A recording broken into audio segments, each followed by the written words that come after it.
Hey, what's going on, everybody? This is Tyrone back with Tech Life. Here I have a great article for you guys from Yahoo Finance. I will leave a link to it in the description so you guys could check it out. So Verizon continues to upgrade Richmond's best network. So very interesting talks behind the scenes from what I'm being told. And Verizon is trying to accelerate. They can see the need for more spectrum. They told us at the earnings call, outside of C-band, the markets that are not deployed with C-band have the highest churn rate. The markets that are highly penetrated with C-band, there's a lot of continuous sites with C-band panels.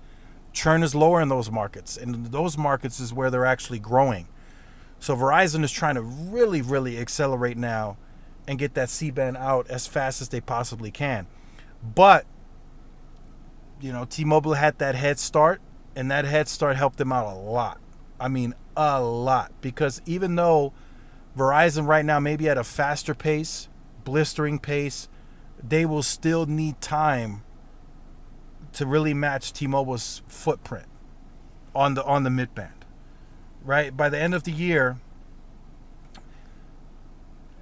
I think maybe, from what I'm being told, right, maybe Verizon gets to 230 million pops covered.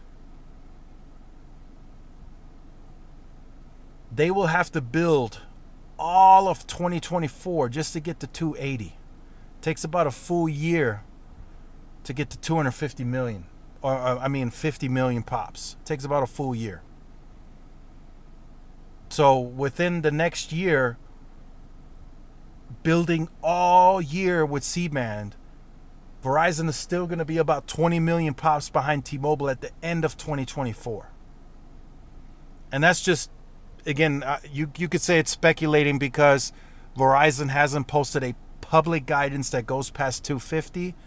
But you betcha that they're trying to get to 300 million. That's where they're going.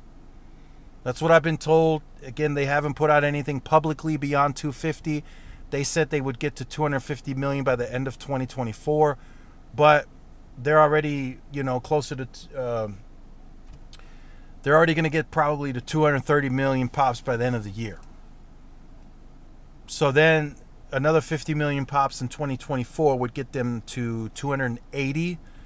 And they would probably need at least the first 6 months of 2025 to get to 300 million pops covered with C-band. So T-Mobile has a insane head start. I mean, T-Mobile's going to get to possibly 300 million by the end of the third quarter. That's a possibility. So they would have almost a year and a half, if not more, depending on if there's any, pushbacks and stuff for Verizon. T-Mobile would have about a year and a half of a lead where they can sell to more people in those rural areas, right? They would be that much ahead in terms of having 300 million pops covered. It would take Verizon possibly to the second half of 2025 to match that footprint. And then we don't know if T-Mobile is going beyond 300 million. They just guided 300 million. They might try to get to 310, 315. Who knows? Right? We'll see what they guide. I don't know if maybe they stay at 300. Right now they covered 326 million pops with low band. So they could possibly do a few more. And they might do that anyway. They might by the end of the year get to 306, 307, something like that. But they will have a pretty large, leadership when it comes to availability of mid-band in those rural parts. Now, Verizon needs to pivot. I've said you guys have heard me say that over and over again. Because of T-Mobile's head start, they will still have a head start on a larger head start on availability. That's going to take Verizon probably to 2026, 2027 if they're heavily focused on it to really get that low band 5G out there.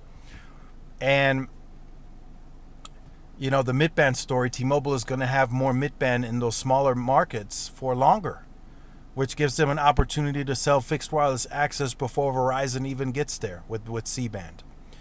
So it's very interesting to see how, Verizon is continuing to upgrade the best network, right? They're putting C-band as fast as they possibly can, investing as much money. But sometimes, man, having time is just so important. And T-Mobile literally had like a 2-year head start.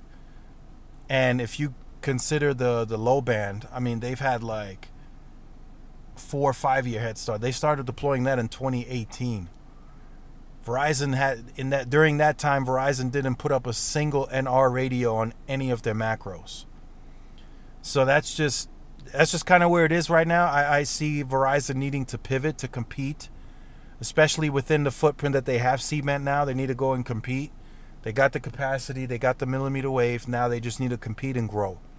If that means they got to lower prices, they got to drop their pride, they got to drop their guard, then so be it.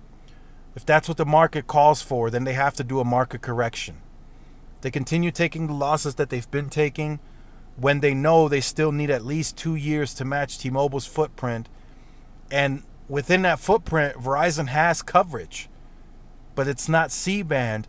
So T-Mobile moves in with fixed wireless access and N41.